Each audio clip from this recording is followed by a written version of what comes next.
je tiens à regrouper toutes les informations sur la respiration parce que je me suis rendu compte, grâce à vos retours par message, que c'était pas forcément clair pour tout le monde et qu'il pouvait exister des problématiques sur la respiration, notamment cette problématique de respiration inversée. Donc déjà, pour reprendre tout le contexte depuis le début. Dans la respiration, c'est quelque chose, certes, de naturel, qu'on utilise tous quotidiennement. C'est du coup quelque chose de vital. Mais pour autant, c'est quelque chose qui n'est pas forcément réalisé de la bonne manière. Donc, pour reprendre les termes, la respiration est constituée de l'inspiration et de l'expiration. Donc, l'inspiration, c'est quoi? L'inspiration, c'est que quand j'aspire l'air, quand je fais rentrer l'air dans mon corps. Inspiration, je remplis mon corps d'air. Expiration, c'est quand je refais sortir l'air, quand je souffle. Inspiration, je fais rentrer. Expiration, je souffle. Donc moi, systématiquement, déjà, première chose, je ne vais pas vous faire commencer par inspirer, non. Je vais vous faire commencer par expirer, par souffler. Parce que du coup, l'expiration, c'est la partie la moins traumatique pour le corps. D'accord? C'est là où on va mettre le moins de pression au niveau du corps. C'est l'expiration, c'est là où le diaphragme c'est un muscle du coup qui sert à réaliser la respiration. C'est un muscle qui vient s'insérer à l'intérieur de la cage thoracique qui a la forme d'un bol renversé. Voilà, la forme comme ceci.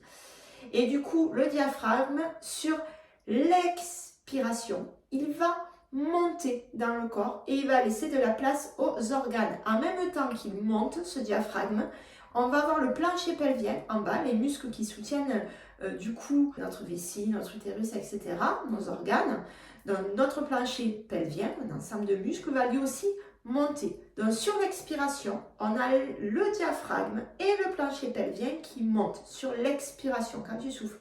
Sur l'inspiration, quand tu fais rentrer l'air, tu as ton piston qui se met en place et là tu vas venir, on va imaginer une main qui attrape l'air et qui la tire vers le bas, d'accord? Voilà, comme c'est un piston. Donc tiens, on attrape l'air et pouf, on le tire vers le bas pour qu'il rentre dans le corps. Donc ça, c'est l'inspiration. L'inspiration, je fais rentrer l'air. Et qu'est-ce qui se passe sur l'inspiration? On le voit avec mon mouvement, j'attrape l'air et redescend dans mon corps. L'inspiration, on a le diaphragme qui descend et le plancher pelvien qui descend également. Et on a également le ventre qui pousse. Sur l'inspiration, on va avoir le ventre qui gonfle légèrement. Sur l'expiration, du coup, quand on fait ressortir l'air, donc on fait sortir l'air à l'extérieur de son corps, si ça vous aide à visualiser, on va garder le petit mouvement. Dans l'expiration, on a le plancher pelvien qui remonte, on a le diaphragme qui remonte, et la cavité abdominale, il y a un devant et un derrière, et là, ça va venir s'affiner. On va imaginer une éponge qui est remplie d'eau. L'eau, ce sera l'air. Voilà, on va imaginer une éponge remplie d'eau et l'eau, ça sera l'air. Donc, quand on va faire rentrer l'eau dans l'éponge, elle se gonfle. À l'inverse, quand on fait sortir l'eau de l'éponge, elle devient petite. Donc, au niveau de notre cavité abdominale, sur l'inspiration, quand on fait rentrer l'air, le ventre va se gonfler, et à l'expiration, quand on souffle, l'éponge vient se resserrer et le ventre vient se fermer. Voilà, donc ça c'est comment ça se passe normalement. Sauf que parfois, on a des personnes qui, sur l'inspiration, vont avoir le ventre qui ne vient pas du coup se gonfler, mais qui vient à l'inverse se resserrer. Et à l'expiration, là où le ventre est censé se resserrer, ces personnes-là, elles vont expirer et avoir le ventre qui gonfle. Voilà. Le ventre n'est pas censé gonfler sur l'expiration. On presse notre éponge, donc du coup, on n'a pas le ventre qui est censé sortir. Sauf que voilà, ça existe.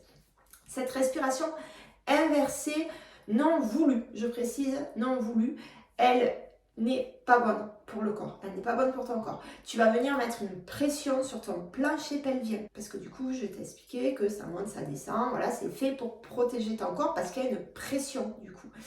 Et bien là, si tu mets une pression du coup sur ton plancher pelvien, c'est pas bon, ça va venir fragiliser ton périnée, ça va venir te créer du stress, notamment au niveau du haut du corps. Donc tu vas pouvoir avoir des tensions au niveau du cou, au niveau des épaules. Le stress va être plus accru. Il y a tout un tas de petites choses qui vont se mettre en place et qui ne seront pas bonnes. Donc cette respiration inversée, elle est là. Tu en as pris conscience. Donc je t'invite à vérifier. Donc notamment pour vérifier, tu vas pouvoir tousser. Et sur ta toux, ton ventre, il est censé rentrer. S'il sort sur ta toux, c'est qu'il y a un souci. Si tu n'arrives pas à effectuer le petit test, mais tu vas venir effectuer le test du coup assis. Tu vas mettre ta main au niveau du bidou et tu vas venir expirer et inspirer. Donc inspirer, moi je vois bien que j'ai la main qui vient de sortir et expirer. C'est la main qui vient rentrer. Ça, c'est la base. Respiration inversée. Du coup, sur l'expiration, on va avoir la main qui sort. Et sur l'inspire, la main qui rentre. Ça, c'est la respiration inversée. Dans cette respiration inversée, en yoga ou dans des pratiques de relaxation, on va pouvoir l'utiliser. Mais pas sur du sport et pas sur de la vie courante. Donc voilà, donc c'est important de recadrer. Si tu te rends compte que tu as une respiration inversée, je vais créer une nouvelle vidéo uniquement du coup sur la respiration inversée. Là, celle-ci, elle était assez large pour te permettre de réaliser tes tests. Si du coup, tu as cette respiration inversée, ne reste pas comme ça et attaque dès à présent la deuxième vidéo. Si cette vidéo t'a plu, n'hésite pas à t'abonner et à mettre un petit like. À très vite pour un prochain sujet.